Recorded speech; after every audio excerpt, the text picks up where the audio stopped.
Back when I first started making reviews and drifting away from other gaming content like Let's Plays, I started out with the Crash Bandicoot games, reviewing up to Twinsanity. It's been nearly 10 years. Dude, it's been fucking 10 years? Oh my god. Yeah, nearly a decade since I started reviewing video games and since I did the PS1 Crash games and the PS2 titles up to Twinsanity. The tag team racing review was fun lore for this channel. I went through 3 different tries and scripts and audio that never made it out of the drafts because I was so burnt out from reviewing Crash games and didn't like anything I tried with tag team racing. 6 years ago though, I remade and re-reviewed Crash Bash. Turned out to be one of my favorite videos, and one of my best ones, I think. I rated that game a 7 out of 10 originally. Gross, I know. With that out of the way, we arrive here in 2026. Today I'm taking a look, yet again, at the Crash Bandicoot Trilogy. But the kicker here is, we're also going to briefly review the N.Sane Trilogy versions alongside them. We're going to dive deep into Crash Bandicoot once again, as we revisit the original trilogy, CTR, and the PS2 games we did review. Will I continue and actually review Tag Team Racing in the Titans games? Probably not, but let's go forward here with this revisit series. I miss Crash, so let's have some fun.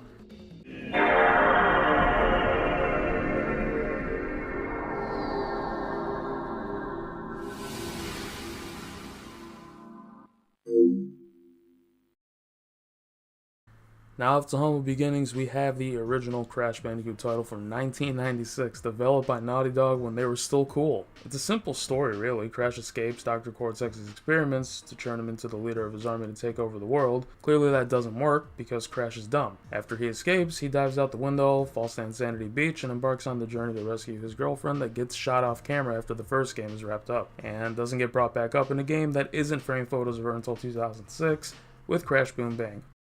No, don't even ask me to review that one. I can't lie, it feels good being back here. Crash Bandicoot at its core is a very simple but challenging platformer where you jump around, break a bunch of crates, and collect Wumpa Fruit. In the first game, all you have are the spin attack and jump, of course. The game provides such an elite first level, giving you just a quick and good feel for the game's controls and simple mechanics. Crash does move and feel pretty heavy in the first game, but overall, for 1996 and its first outing, the controls still age fairly well for the most part. While not as tight as the platforming in the later games or even other platformers, it still works and is still fun to play. It's still as satisfying as ever landing perfect jumps and nailing your timing to perfect your skills and knock out all the levels. Like Crash Bandicoot was always known for, the beautiful environments and level settings with groundbreaking and revolutionary tech at the time with its graphics and design. It's all a treat in the original game like in the later ones. Going around many different areas from rundown factories, up waterfalls and creeks, jungles, Silent Hill-esque bridges, platforming through tribes of people in their homes, and even riding a damn hog. That's not mentioning other fun level settings as well, like the dark castles where only Aku Aku can illuminate the level for you to go across safely. The colors are super vibrant, and of course the soundtrack is still as elite as it ever was. The usual staples within a Crash Bandicoot game. My favorite levels to go through are, honest to god, no troll, the bridge levels. Levels like these induce rage for the average person, but for me and the other players that have played these games for the last 20 years, it's a good test of our skills and knowledge of the game and the platforming, and it's so satisfying nailing the jumps perfectly and flying through these levels. It's amazing continuing through the game as well, seeing how the level settings progress from more of the outdoor areas to the heavy machinery and old castles as you get closer to fighting Cortex. You could even see his giant castle in the distance in some of these levels, giving you a good sense of progression with your hard work. Along the way, you could also collect gems and a couple of keys, but in the original version it's a pain in the ass. You can't die once in a level if you want to get a gem. And for the keys, if you die within the bonus levels after getting 3 tokens for Embryo or Cortex, tough shit. You lose the opportunity to get said key and need to start over the level. That was a terrible design choice from the start, as those conditions make 100%ing the original Crash game notoriously difficult. Each colored gem can unlock extra paths and levels you couldn't reach without them to uncover secret crates needed in other levels as well to collect the other gems, so there's a bit of a backtracking involved. With the already crappy conditions to collect said gems, it could be a complete chore to even try and complete this game 100%. Despite all that though, the platforming in this game still remains some of the best and most fun you could play, even if it could be a bit rage-inducing and some of the design choices are heavily flawed or unfair. Crash Bandicoot wasn't really known for having strong boss fights, but the first game I'd argue has some of the better ones. That isn't this fat miserable sack of oil semen, that is. The boss fights aren't difficult at all, they really don't pose a challenge, and a couple kinda stink really. I personally wasn't a fan of Papu Papu's or Ripperoo's fights, but then as you progress, you get some great fights with Koala Kong, Embryo, and Pinstripe. And thankfully, the final boss, Cortex, also has a pretty rad fight that can be a bit annoying to deal with. They're honestly quick and easy for the most part. Even with the few good boss fights in the game, they don't really do a whole lot. And that's really an area the games lack throughout the entire trilogy and even beyond. Collecting gems shouldn't be more difficult than the boss fights, but maybe that's just me, I guess. Collecting all the gems and reaching the final fight actually allows you to skip the Cortex boss fight. The Great Hall is a level you could only truly complete if you get all the gems. Doing so opens up a big platforming path that leads you straight away to Tawna and a giant bird, and you both fly away without even fighting Cortex, and you get a fun little credit section telling you where all the other characters ended up after the events of the first game. Pretty neat stuff overall with that. There really isn't much else to go over and talk about when it comes to the first game, as it's pretty bare bones overall. Crash Bandicoot is a very challenging and unfair game in some aspects, but still delivers a really enjoyable platforming experience with a lot of charm and uniqueness to it, and has some great design levels with a great soundtrack and world to explore and jump through. While very flawed, this is still a really solid game overall. The level areas, the level designs, a lot of it is really fun and well made, outside of the really stupid choices for the gems. Crash Bandicoot 1 is a very important game in general. Crash eased the door open a bit for 3D platforming at the time, and of course Mario blew the door completely wide open with Mario 64. The first Crash game is legendary in its own right, and deserves a lot of love and respect. That being said, briefly looking through, Crash Bandicoot for the PS1 gets a 7 out of 10. It's very flawed, but still a very enjoyable and good game. It might even be my second favorite in this trilogy. Now it's time to take a brief look at its 2017 remake from the N.Sane Trilogy. When this collection got announced, I was over the moon, having Crash Bandicoot back after such a big hiatus. The N.Sane Trilogy went on to be a massive success, selling over 20 million units since 2017. Oh, no. The remakes are definitely flawed, and we'll point it out as we go along as it becomes more apparent in the other two games. But my god, Crash 1 and this collection is absolutely fantastic in almost every single way. The game at times looks breathtaking in some of these newly remade levels. Insanity Beach and levels like Up the Creek and The Road to Nowhere and a few others looked phenomenal. The art style for the N.Sane Trilogy is definitely hit or miss though. Throughout the trilogy, a lot of levels lose their original charm and look more washed out. There isn't a more disappointing example of that than in the generator room specifically, losing all of the creepiness and unsettling vibes in the N.Sane Trilogy completely. Even the Cortex holograms are just some weird gif, and it just does not look like he's watching you at all and terrifying the crap out of you as a kid. I really don't know what this is. They really made one of the best levels in the original super lame this time around, but anyways, enough about that. You could easily get past that because the game itself is massively improved and benefited the most here with the remake. For starters, the gems. You could die as many times as you want and still be able to collect the gem if you get all the crates. The only ones that are required to not die once are the colored gems. So Vicarious Visions completely balanced it out, while also keeping some of the challenge that was there for collecting them. It was a great move to do this. You're also able to retry the bonus rounds, all of them, until you pass them completely and complete them. However, the crates in those do count this time towards the final box count. Once again, making life a whole lot easier, and the game much more fun as well with trying to 100% it. Soundtrack in the N.Sane Trilogy isn't bad. It's a mixed bag for me personally throughout the entire trilogy. Some remade songs, like for the bridge levels, are fantastic, and again, some just lose its touch, like the generator room for instance. Some tracks lack the oomph of the original soundtrack. I know all this seems nitpicky, but when reviewing remakes on an old game, you sort of have to be nitpicky to an extent. These issues still don't take away from how much fun and how much better Crash 1 is in this remake though. It's a blast to play through again. Some issues do rear their ugly heads in this remake, like Crash's hitbox and the wonky hit detection in general at times. For some odd reason, they gave him more of a pill-shaped box, and that issue alone kinda has him slipping a bit on jumps or not landing properly in some cases. It isn't a massive deal breaker, but it was a widespread thing many fans and myself experienced big time when it first came out. The High Road a good example. I can ace this level on one try in the original game, but I lost dozens and dozens of lives in the remake when I first played it at release. And I played it after beating the original game for the millionth time. This isn't solely a Crash 1 N.Sane issue though, as it does become a bit more apparent in the other two titles, especially Crash 2.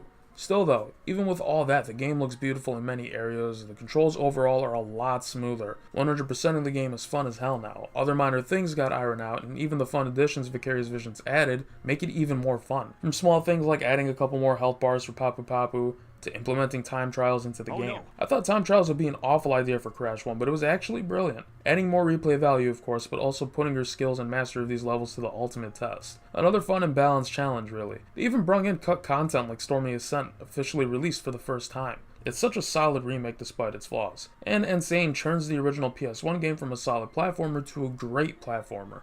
That is a lot of fun. Crash Bandicoot 1 from the N.Sane Trilogy earns an 8.5 out of 10. Pretty big jump, getting an extra 1.5 on the scoreboard. It's by far one of the best experiences I've had with this franchise in my 20 years of playing the games. Alright, it's peak time. I was waiting for this. The best game in this franchise came to life in 1997 with Crash Bandicoot 2: Cortex Strikes Back. This is a game right here that needs to be a prime example of how to make a video game sequel. Crash Bandicoot 2's story goes as follows. Cortex fails as he falls from his blimp after defeating him in the first game. He finds the crystals in the cave he falls into and hatches a new plan, involving Crash Bandicoot. Cortex takes him to a warp room and manipulates him into helping him get all the crystals to power his machine in space to destroy the Earth. So Crash sets out on a big adventure through multiple warp rooms, going through absolutely stunning levels and environments yet again, with even better and even more amazing level design. From jungles, to snowy levels, to rivers, to sewers, to old temples, to riding polar bears, to fucking outer space in a jetpack, and more run-down cold metallic environments. It's all just so amazing. Each level is just fantastic. Crash platforming is extremely tight and satisfying to control, feeling good to move around and jump and land even more precisely than in the original title. He's even got a makeover with the model, and it looks great. Crystals are the main collectible, but of course the gems make a grand return, but with zero weird and unforgiving conditions to earn them. Die as many times as you want, you can still get them. The more you progress, you also see the return of Dr. Embryo, and he's on your side, and you need to collect the gems for him to help destroy the Cortex Vortex before Cortex gets the crystals and activates it. The game has a more darker undertone as well, with these cold and serious holographic cutscenes in the warp rooms from Cortex, Coco, and Embryo. They're fantastic and an iconic addition to the game. A lot of these levels also provide great secrets like in the original to collect more crates for some gems, some hidden in plain sight and cleverly done and designed by the good Naughty Dog at the time. You have these in death routes that only activate if you of course make it a certain point of the level without dying. Death routes are harder paths in a level that usually lead you to the extra gem in said level. I think some of my favorite levels in this game involve Polar. So many games, for the life of them, cannot nail driving or ride controls at all in a game. But the Polar levels in Crash 2 are perfect. Movement and controls are so fluid and graceful, and all the levels are fast paced and so much fun to rush through and play. The game offers more variety with its gameplay and levels, from the jetpack in some levels, to Polar of course, to digging underground in a couple levels, and the aforementioned secrets in some of these levels that unlock alternate level paths for some gems and crates. Each level is so alive and fun to play through in these games, with fun little enemies and of course the classic chase sequences, except it's an angry mother polar bear instead of a giant boulder. The soundtrack as well in this game is nothing short of amazing, completely blowing the original title out of the water in my opinion. Boss fights though, again, just aren't good overall. Ripperoo's was better, but the Komodo brothers stink. Tiny Tiger's fight, while clever, isn't anything to write home about. The Cortex final boss fight is quite possibly one of the worst final boss fights I've ever dealt with. Not because of its difficulty, because it's extremely easy. That's kind of the problem. It's quite literally one of the worst final bosses in any game I have ever played. Too easy and underwhelming. Boss fights overall in the Crash games aren't meant to be some great grand thing, but at the very least it is a step up from the first game. Everything is, from level locations to level design to soundtrack to graphics to controls to absolutely everything. They completely perfected the formula in this game. The gameplay and difficulty is a lot more balanced, though still posing quite a challenge, especially when trying to 100% the game and backtrack through some of these areas, and try to discover some cleverly hidden secret entries. I've been playing the Crash games for about 20 years now, and I still have rage moments when trying to 100% Crash 2, especially the Cold Hard Crash Secret level entry. That icy area is abysmal. My favorites for sure have got to be the sewer levels on this game. The soundtrack alone in these levels are fantastic. I'm one of those guys that listens to video game soundtracks sometimes when driving, and this one pops up on my shelf for quite a bit. It's so fun to listen to. Once you collect everything and get to the ending of the game, you unlock the special cutscene that plays with you, Coco, and Embryo, and you blast the Cortex Vortex right out of the sky. The final cutscene that plays without collecting it really only shows Crash and Coco talk about how the Vortex is still up there. There really isn't much to say with Crash 2 that hasn't already been said. The game speaks for itself even. You have a lot more to collect, a lot more creativity, and secrets to enhance and increase replay value. The controls are a lot more tight and satisfying.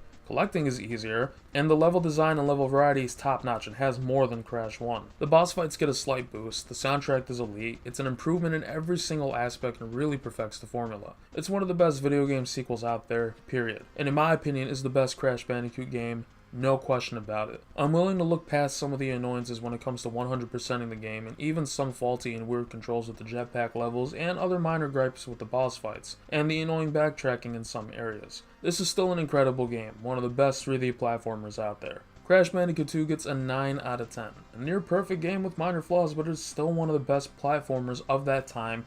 Nearly 3 decades later, still one of the best to ever release. Sadly, I can't say many positives about the N.Sane Trilogy counterpart. While still a fun playthrough, there's some issues in this remake that become a bit more apparent in Crash Bandicoot 2. Let's have a quick look.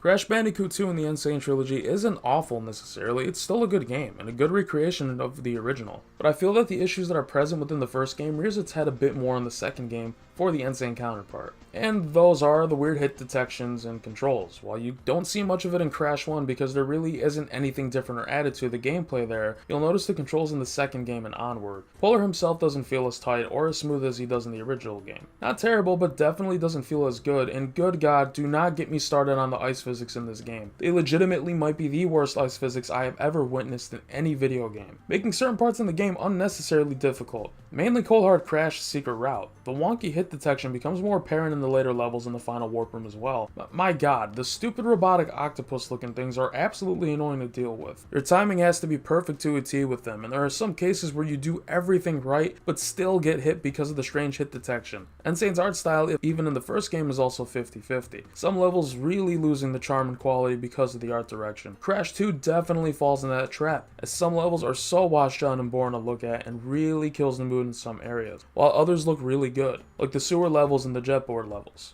The addition of relics in this game are still a nice touch for more replay value, but I honestly had a more difficult time getting gold or better in this game than I did in Crash 1. And Crash 2 here gives you the damn speed boots.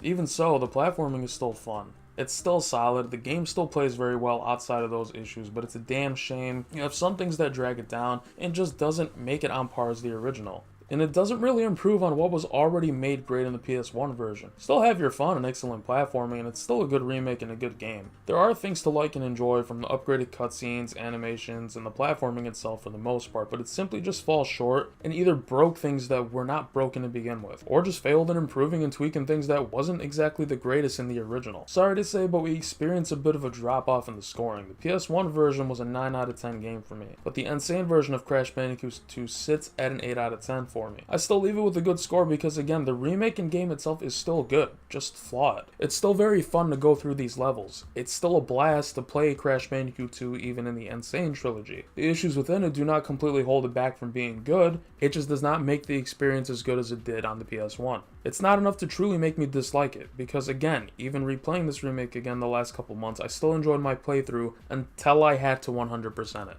Now this is the part of the video that will get a little controversial for both versions, because now we arrive at the final game of the trilogy in Crash Bandicoot 3 Warped. Crash Bandicoot Warped is regarded as the best in the trilogy by many, but even from the PS1 days I'd argue at best it's the second best. There's even some worlds where I'd consider taking the first game over it. Crash Bandicoot Warped starts off with the Cortex Vortex falling from the sky after collecting the gems in Crash 2. It crashes down and frees Uka Uka, who now takes the reins and works with Cortex, a new villain, and fan favorite Dr. Entropy. They all work on the time warp. They want to go back in time to different levels and locations to collect the crystals, and of course it's up to Crash to do that before they can and keep the crystals away from them. The opening cutscene is such a nice setup and has a nice dark undertone we've come to know and love in the original trilogy. Really the same as follows: travel through levels, collect gems and crystals, and stop the villains. It retains the same thing with beautiful level themes to explore and tight and precise platforming. It's as fun and as good as ever. Some of the best levels in any of the Crash Bandicoot games are in Warped, with the Arabian levels and the medieval levels. It's also elite and so fun and a blast to get through. You wonder why I don't think it's the best and why it's arguably the weakest in the trilogy, and it's quite simple. A good portion of this game isn't even a platformer. Warped is loaded with gimmicky vehicle levels, completely shoehorned in there to try and add more to the gameplay, when in reality it holds the game back greatly. Underwater levels, the Pura levels, the god-awful jet ski levels with Coco, the plane levels, the dogshit motorcycle levels, and more. Over 40% of this game are gimmick levels, and it really knocks this game down a peg easily. A lot of them do not control well, and are not fun to play through whatsoever.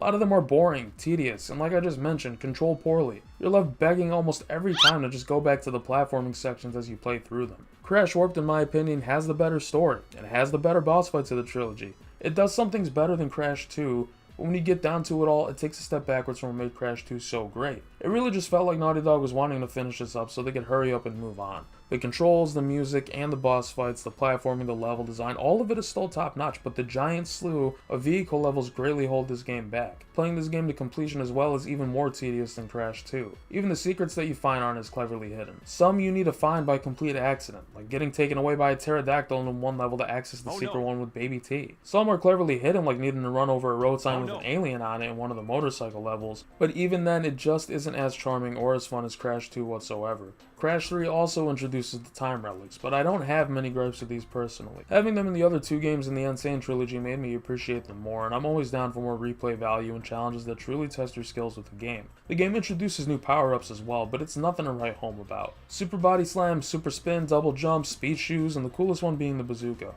Most of the time they don't really affect the gameplay. Traversing levels with them could be more fun, but I wish they did more to implement these powers into the levels in a sense where you could design levels more around these power-ups to make them more fulfilling and fun to use. Give me a reason to use them basically, outside of running fast for time relics. Even the double jump you don't need in these levels for the most part. A slide jump would do you just fine. You could traverse these levels quicker and it could be more fun combining the super spin and double jump and such, but it really is lost potential that Naughty Dog couldn't design levels to fit this game for these power-ups and allow them to have more impact. It's areas like these where the game feels rushed, and it's a damn shame. Whatever Warp does well from the second game or even improves upon, it falls short in other areas. It's these culmination of things that don't make it the best of the trilogy. If you can't improve upon what was there before it or match it, then it can't be the best. The platforming may be just as good, but that's barely half the game. One half is good, the other half is rushed and really isn't that fun. It certainly improves upon the boss fights like we mentioned earlier. Every single fight in this game is an improvement and it's good. My favorite being the Entropy fight. The final boss fight with Uka Uka isn't anything to write home about, but Crash 2's final fight makes Crash 3 look like a cinematic, heart-tugging masterpiece, so it's an improvement although not a high bar to clear. We talk massive shit about Crash 3, but one thing it absolutely takes over Crash 2 is the story. It's a lot more darker and a lot more serious, and each villain poses a better threat than the other ones before it. The more you progress in each warp room, the more cutscenes that will pop up of the villains talking smack to you. It's awesome. The cutscenes that come after beating Entropy is my favorite. You take out the one that's keeping the entire time warp stable. Hearing the concern in Cortex's voice, the main villain about the fact is great. You insolent, insignificant morons! By defeating Entropy, you have placed us all in grave risk! Crash, Coco, you must realize that this time twister machine is very delicate. Without Dr. Entropy's constant care and control, who knows what it will do? It's small details like that that greatly improve the experience. I've talked loads of garbage about Crash 3, but don't get me wrong, it's a good game. Still fun, but it just took a big step back, and the new additions didn't improve anything. If anything, it dragged and made the game worse as a result, making it weaker and only further cementing why Crash 2 is the king of the franchise, not just the original trilogy. Despite all the issues with this game, at the end of the day, it's still a very solid game and still one of the best in the franchise. Crash Bandicoot 3 Warped for the PS1 lands with a 7 out of 10. Yell at me in the comments as you wish, but after we take a look at the N.Sane Trilogy counterpart. So while editing the Crash 3 section of this video, I noticed I didn't touch up on a couple things, so let me get in on this real quick. I failed to mention the ending, and the quest of 100%ing the game. The game of course requires all relics, gems, and crystals, your standard outside of the addition of relics. The great thing about this is that the more relics you get, the more bonus levels that become available later on, which contain more relics and gems. It's an exciting addition, giving you more incentive to collect them outside of the 100% completion, until you realize that all the bonus levels are just vehicle levels. At least they tried.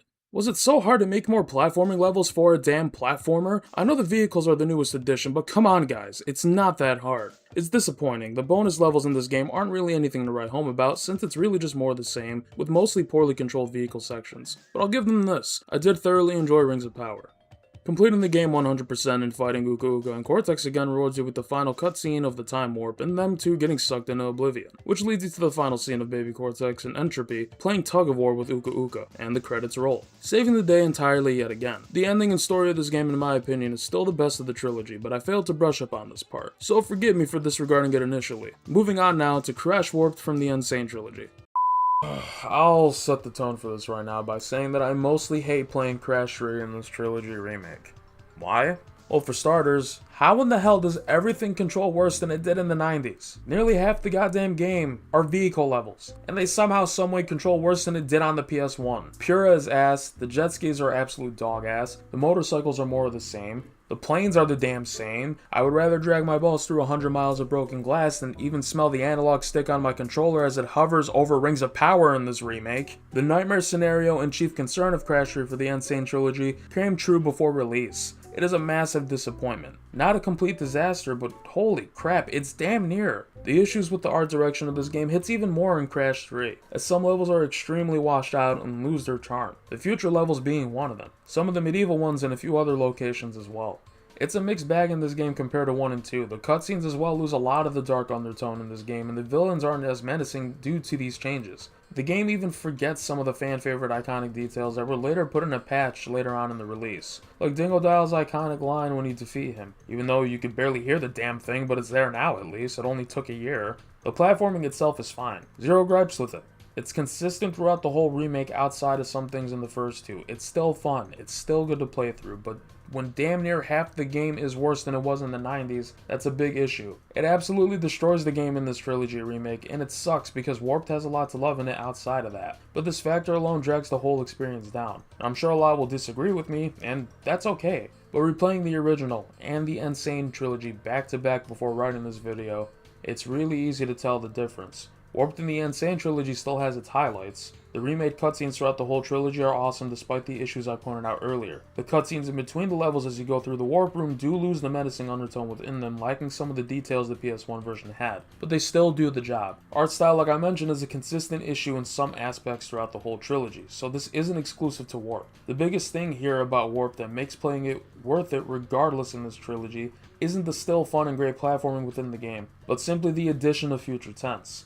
This is a completely brand new level they made for this game, and it's amazing. It's so well designed, secrets and crates hidden exactly how Naughty Dog would have done it if this level was in the original PS1 game. It even prompts you to utilize the abilities obtained in Crash 3 in a proper manner that actually has it make sense and gives you enough of a reason to use them. But the fact that it gives you enough of a reason to use them is great, and that's exactly what this game lacks, N.Sane and original version alike when it comes to these power-ups. It's a greatly designed level that is by far the biggest highlight about Crash 3 in this remake. The N.Sane Trilogy already adds a lot of replay value by implementing relics in the other two games outside of Warp, but creating a new level in Crash 3 just gives a little more to this trilogy, and was a great introduction on what a new Crash Bandicoot game could potentially be. Vicarious Visions did an incredible job with this level, and honestly, overall, they did a good job with the N.Sane Trilogy in general. It is by no means perfect, but they successfully brought back Crash, and it's the main reason we've gotten more out of the franchise, and are potentially getting more with the show, and movie rumors, and the rumors of a new game being announced soon. Despite that though, in terms of my rating for Crash Warped in the N.Sane Trilogy, I'm sorry to say, but it takes a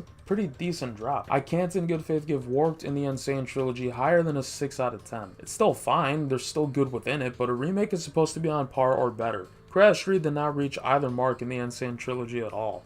Getting the average score between the N.Sane Trilogy and the original trilogy, the N.Sane Trilogy isn't far off from matching the overall score of this game. It's not far off from being just as good as the original, and I still think it might be the most convenient way to play the original 3 if you've never played them. The PS1 versions, especially for 2 and 3, will always be the best. But the best way to play the first game is always going to be in the N.Sane Trilogy, so it's a bit weird. But if you've never played the Crash Bandicoot Trilogy, the N.Sane Trilogy is a great way to start and to get into them, and I recommend it from any new fans. That about wraps it up, ladies and gentlemen. Given a decent dive into the Crash Bandicoot Trilogy and then the N.Sane Trilogy as well. We discussed just enough of the key differences between them while also gushing about both versions when necessary. This is the beginning of revisiting the Crash series because on this channel years ago we reviewed the entire PS1 set of games and the PS2 titles up to Twinsanity. We will not be revisiting Crash Bash, however, since we already did that in a video from years prior. However, we will be doing the same with the Crash Team Racing and Nitro Fueled in one video down the line. There's a lot of videos lined up I'd like to do related to Digimon, of course, Crash, and a few other franchises I'm dying to talk about. The next major review will be pretty electric. I'm excited, and yes, that is the only hint you're getting.